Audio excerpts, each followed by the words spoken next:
Buenas tardes, compañeros, vamos a continuar.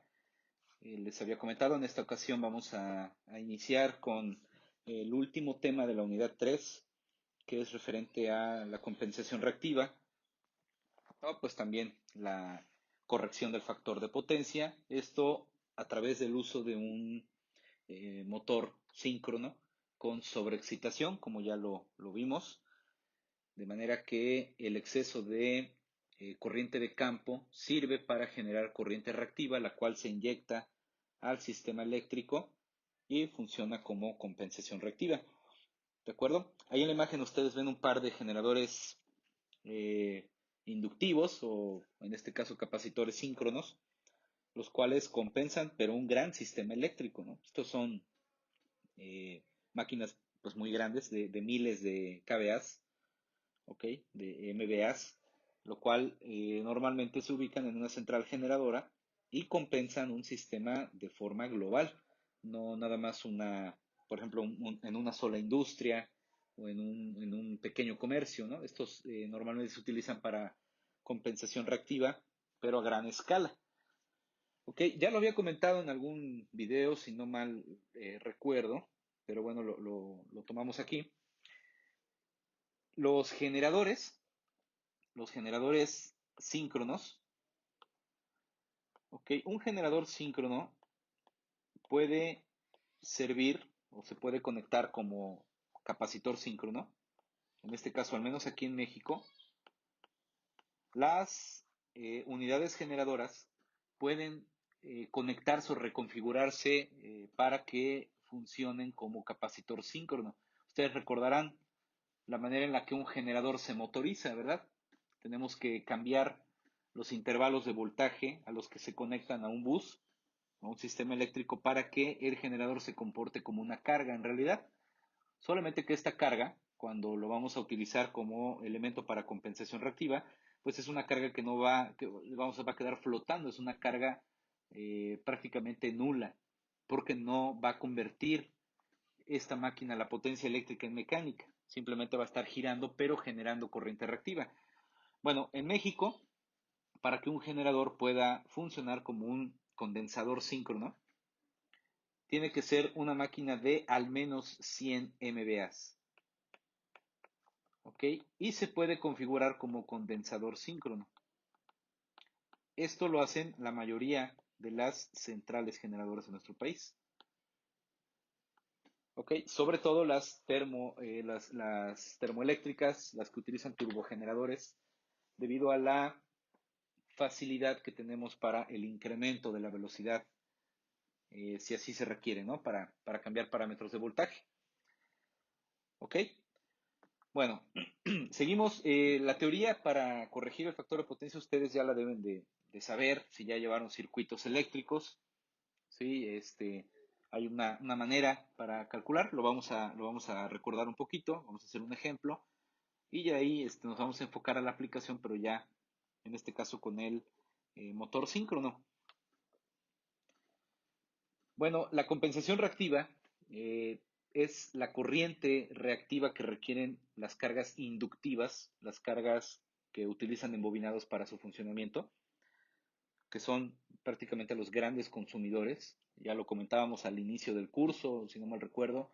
Yo les decía que más del 40% de la energía eléctrica total generada en el mundo es destinada al funcionamiento de motores de inducción, de motores que requieren corriente reactiva.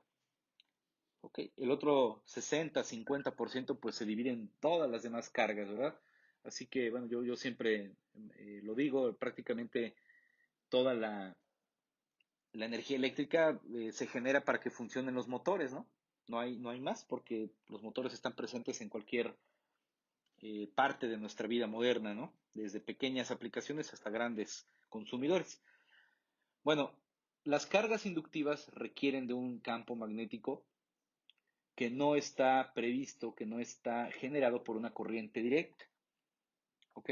Pero una corriente alterna, normal, una corriente activa, alterna, no genera campo magnético, ¿sí? Hay una reacción de inducido, es un pequeño, una pequeña generación de campo magnético debido al paso de la corriente por un inductor, pero no es en sí la corriente alterna, sino que es la parte reactiva de la corriente alterna la que se encarga de generar este campo magnético.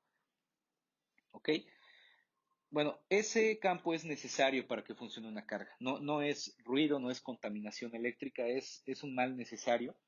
Sin embargo, pues cuando es mucha la necesidad de esa corriente, lo que vamos a provocar es una sobresaturación de corriente en los conductores, lo cual, pues como ya lo hemos platicado, lo hemos dicho, afecta, pues, por ejemplo, regulación de voltaje, afecta eficiencia, caída de voltaje, ¿ok? Calentamiento, comportamiento inadecuado en las cargas.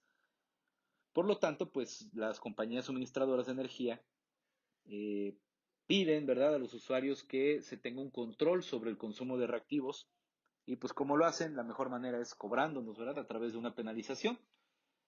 Hasta el año pasado, hasta el 2018, esa penalización era aplicada para cuando el factor de potencia era igual a hasta 0.9, ¿no?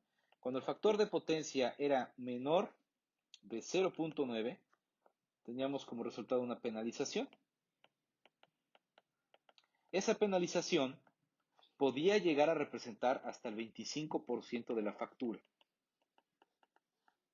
¿Ok? Esos ya son casos extremos, son donde prácticamente no tenemos ningún sistema de compensación reactiva, todo se lo pedimos a la CFE y entonces ellos nos cobran lo que quieren, ¿no? Bueno, pues desde el año 2018, con la entrada del código de red, ¿ok? Se incrementa este requisito, haciéndolo obligatorio para todas las industrias que tienen este tipo de contratación de tarifas, donde se cobra por el factor de potencia, y entonces lo ponemos ahora que el factor de potencia tiene, si es menor a 0.95, entonces ya viene la penalización. ¿Ok? Y bueno, aunque no lo crean, subir el factor de potencia de 0.9 a 0.95 ya es bastante caro. ¿Ok? Realmente, para subir un poquito el factor de potencia, el ahorro que voy a tener en dejar de percibir la penalización contra lo que me va a costar el factor de potencia de ese nivel, pues realmente no es redituable. ¿A qué voy con esto? A mí me conviene dejar el factor de potencia en lo mínimo que requiero, o sea, en este caso ya sería 95, y el exceso que tenga yo que me lo esté cobrando CFE, me sale más barato pagárselo a ellos que yo subir el factor de potencia y llevarlo a la unidad, por ejemplo. ¿Ok? Bueno, entonces, a partir de este momento, pues siempre se va a manejar que al menos debemos de tener 0.95 de factor de potencia global en una instalación eléctrica, donde a partir de ese valor, ¿verdad? Hacia arriba, pues va a empezar a haber una bonificación. Pero esa bonificación, pues no es nada justa, no es nada parecida a la penalización que sí tendríamos por bajo factor de potencia. En realidad, es mínima la compensación económica que tenemos por un buen manejo del factor de potencia. Eso no es lo atractivo del sistema, sino la propia eficiencia y dejar de pagar una penalización. Eso sí lo hace atractivo. Bueno, les decía, es muy caro poder pensar en tener un factor de potencia unitario, pero sí es redituable mantenerlo en el mínimo valor que me pide, en este caso, la Comisión Federal. Bueno, para la compensación reactiva, ya lo habíamos comentado también, hay sistemas que son estáticos, es decir, que la compensación siempre tiene un mismo valor, aunque la carga sea variable, aunque tengamos mayor o menor requerimiento de corriente reactiva, que es en realidad así como funciona, pues este sistema siempre me va a estar manteniendo un valor de kVAR constante.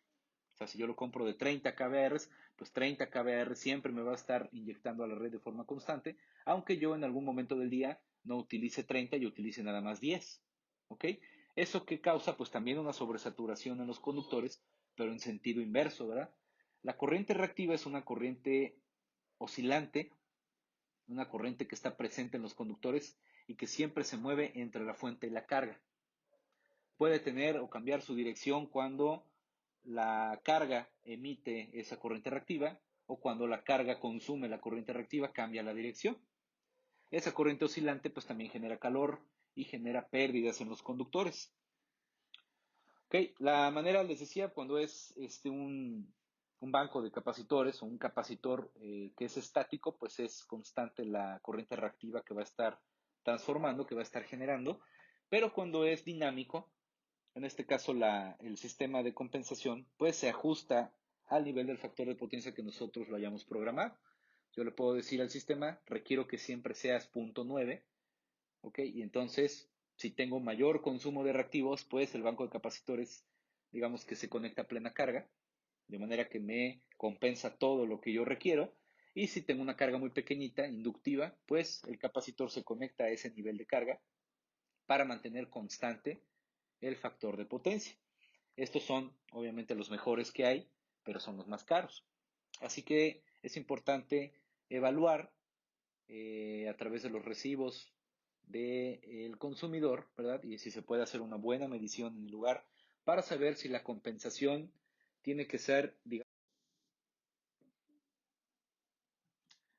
Ok, continuamos. Perdí el audio ahí un poquito, pero bueno, vamos a continuar.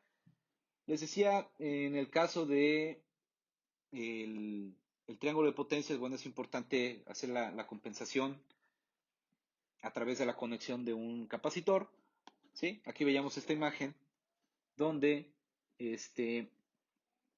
veíamos que la corriente reactiva viene desde la misma fuente, viene a través de la línea que se conecta a CFE, o sea, aquí tendríamos a CFE nosotros,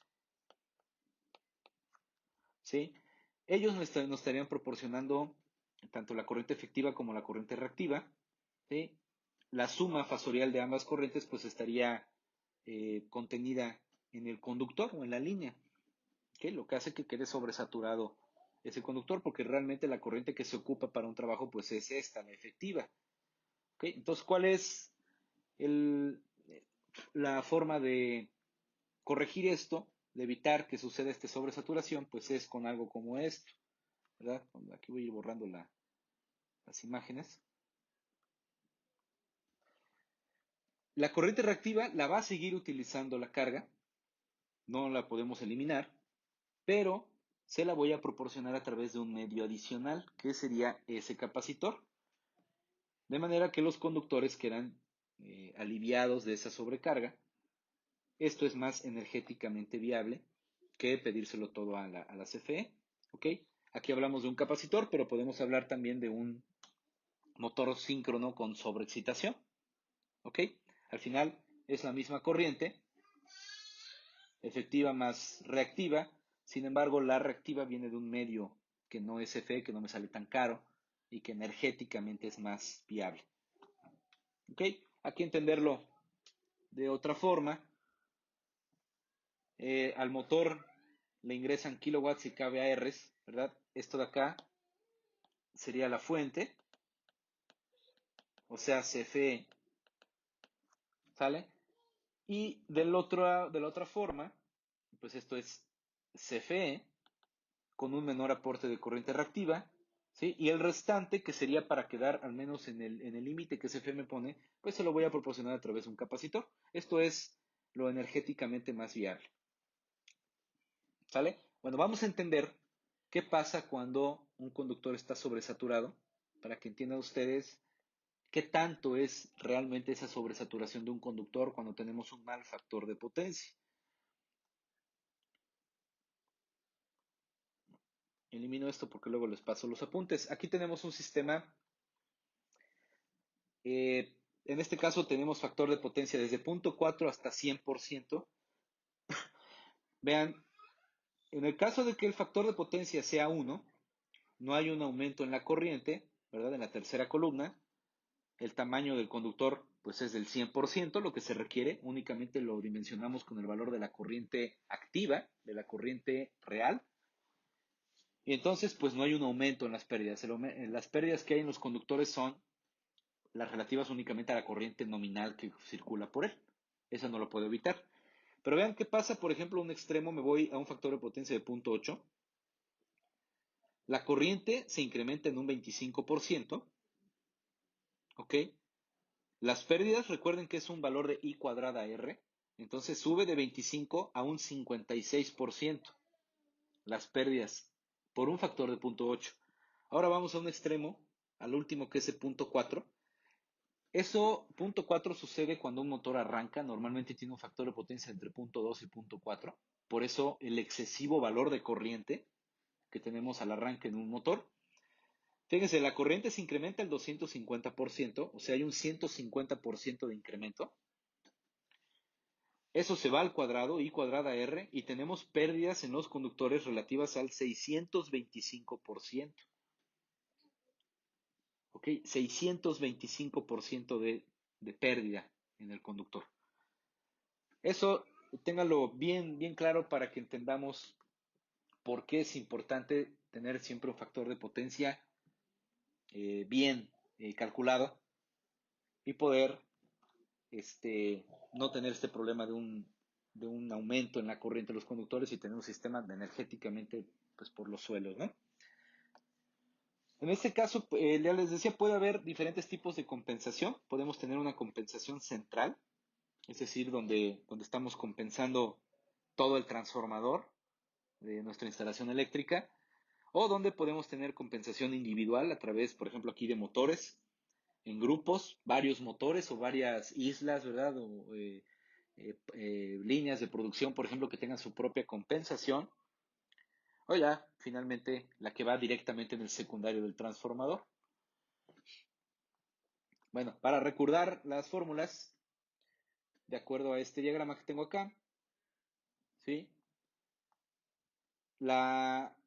En este caso, el tamaño del capacitor en kVAR va a ser igual a la diferencia de la potencia reactiva original menos la potencia reactiva deseada. Y finalmente, para saber el tamaño del capacitor en faradios, que yo les decía, ya esto no se utiliza prácticamente para nada. Ya no es necesario calcular en faradios. No le decimos al fabricante quiero un banco de capacitores de 500 microfaradios. No, simplemente se le dice la potencia en kVAR y el voltaje al que se va a conectar. ¿Ok? Bueno, en esta fórmula tenemos la potencia reactiva, la frecuencia angular y el voltaje al cuadrado. Ok, eso me da el tamaño del capacitor ya en faradios. Ok, bueno, vamos a resolver un ejercicio como parte de esta primera parte de este último tema. Ok, dice lo siguiente. Cuando se conecta a una línea de 120 volts, una carga que absorbe 4 kilowatts a una frecuencia de 60 Hz con un factor de potencia de 0.8 en atraso, es necesario hallar el valor del capacitor, bueno, aquí le pongo en bars y faradios, para aumentar el factor de potencia de 0.8 a 0.95. ¿Ok? Bueno, entonces vamos a ver los datos de este ejercicio. Esto no es nada nuevo, esto ustedes seguramente ya lo hicieron en circuito, simplemente estamos recordando la manera correcta de hacer esto. Bueno, el voltaje de la carga al que se conecta la carga es de 120 volts, dice ahí RMS. Bueno, eso ya lo recordamos que a partir de la segunda unidad todo lo iba a ser en datos de voltaje RMS. Tenemos que se absorben una potencia de 4 kilowatts. ¿Ok? El factor de potencia inicial es de 0.8 en atraso. Y me dicen que, bueno, el sistema es de 60 Hz. Y se requiere subir el factor de potencia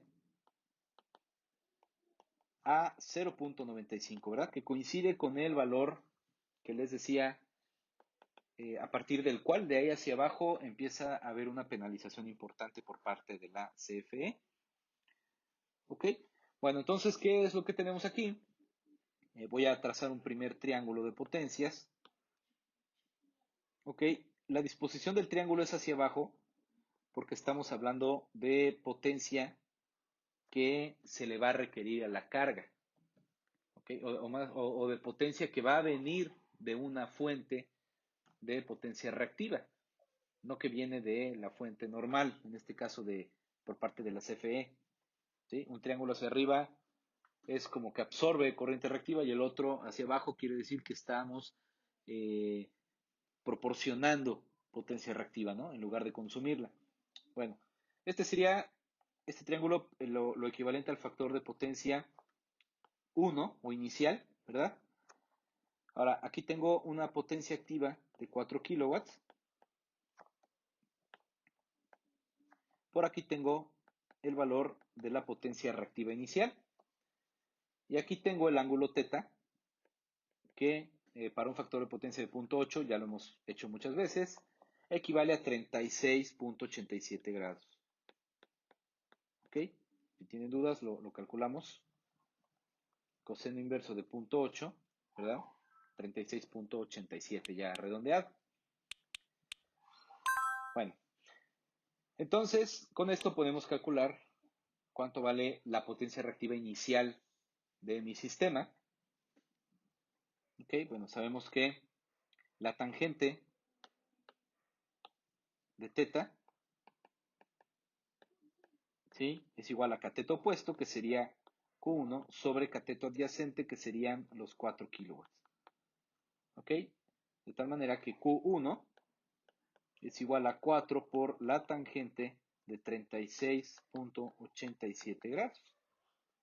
¿Ok? Entonces Q1 es igual a, vamos a hacer la cuenta, tangente de 36.87 grados, eso lo multiplico por 4 y me da 3. ¿Ok? Bueno, Q es igual a 3 kVAR. Y bueno, y por la ley de triangulitos, si esto vale 3, S, aunque no lo piden, pero bueno, lo vamos a poner, pues sería de 5 kVA, ¿verdad? Okay, ahí tengo mi condición inicial. Y ahora vamos a ver cuál es la condición deseada, ¿verdad? Bueno, según esto, queremos que el factor de potencia ahora sea de 0.95, ¿sale? La potencia sigue siendo la potencia activa de 4 kilowatts, porque no estamos modificando la carga, simplemente estamos modificando la cantidad de corriente reactiva que absorbe la carga. Ok, entonces, bueno, queda un triangulito, pues va a quedar más pequeño.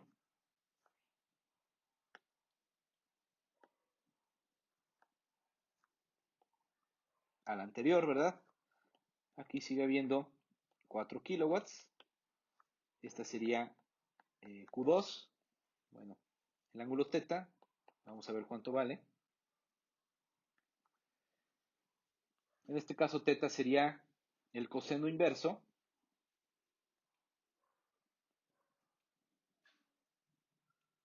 de 0.95. Vale 18.19 grados. ¿Ok? Entonces, el valor de Q2 va a ser igual a 4, ¿verdad? Por la tangente de 18.19 grados, tal como lo hicimos acá. Entonces Q2 va a ser igual, ok, vamos a poner aquí tangente de lo que ya teníamos, ¿verdad? El resultado de los 18.19 grados, esto por 4, y me da 1.3147. Estos son kVARs. ¿Sale? Entonces, viendo la formulita, ¿verdad? Esta que tenemos por acá,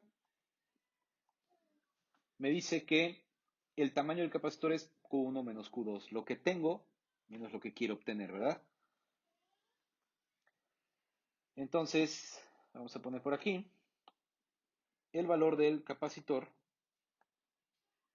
es igual a Q1 menos Q2. Esto es igual a 3 menos 1.3147. Entonces, el tamaño del capacitor va a ser igual a vamos a A ver, aquí lo hacemos 3 menos lo que ya tenía. 1.6852. Cabe a R's, ¿verdad? Y pues esto tendría que coincidir con lo que teníamos en el ejercicio. Vamos a ver. Bueno, 1.687. Yo tengo aquí 1.6852. Pues es una ligera diferencia, ¿no? Y ya finalmente para el caso del el valor del capacitor en faradios, vamos a utilizar esta formulita, ¿sí?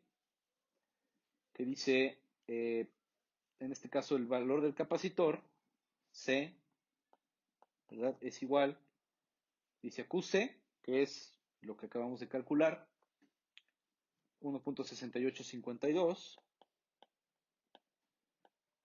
por 10 a la 3, ¿verdad? Sobre, dice frecuencia angular, es 2pi por frecuencia eléctrica, eso da 377 por el voltaje al cuadrado, ¿verdad? 120 al cuadrado. Entonces, pues vamos a ver cuánto nos da. 377 de acá da por el 2pi por la frecuencia eléctrica, esto es igual a omega. Son 60 Hz, por aquí lo teníamos.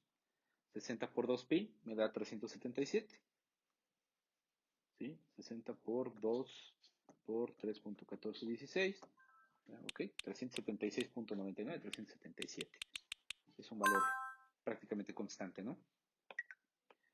Bueno, entonces este capacitor nos va a dar, vamos a hacer la cuenta, 1.60, bueno, serían 1600, 1685.2 entre 377, ¿verdad? Por 120 al cuadrado. Y eso me da, bueno, pues ese valor que corresponde a la potencia que dice aquí, ¿verdad? Del ejercicio, a ver si da. Bueno, 310.75 microfaradios. ¿Sale? Y aquí nos da, en ese valor, no sé si se puede. Sí está bien. No, perdón, este se acaba en 0.000314. Es lo mismo, ¿no?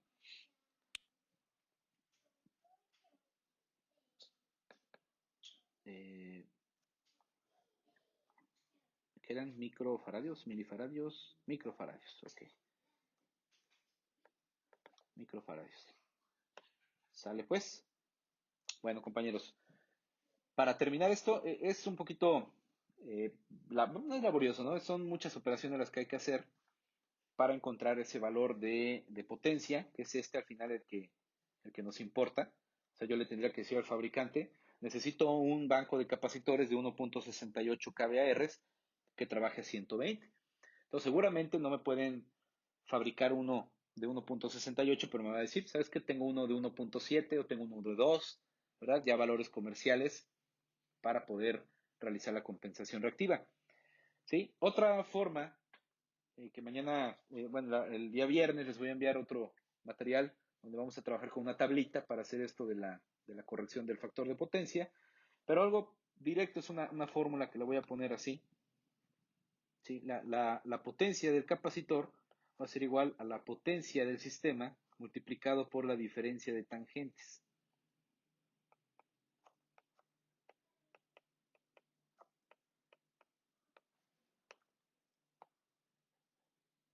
¿Ok? ¿Qué quiere decir esto? O sea, QC pues es igual a los kVARs o la potencia reactiva del capacitor. La P es igual a la potencia activa del sistema.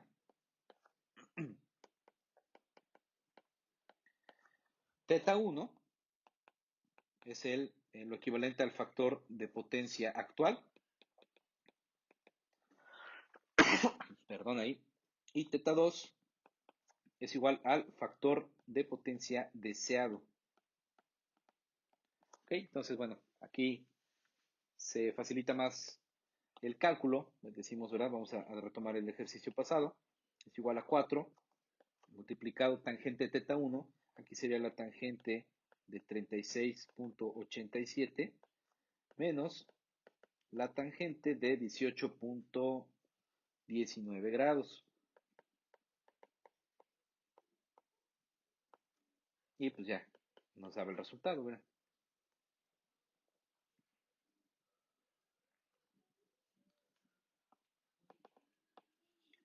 Vamos a ver.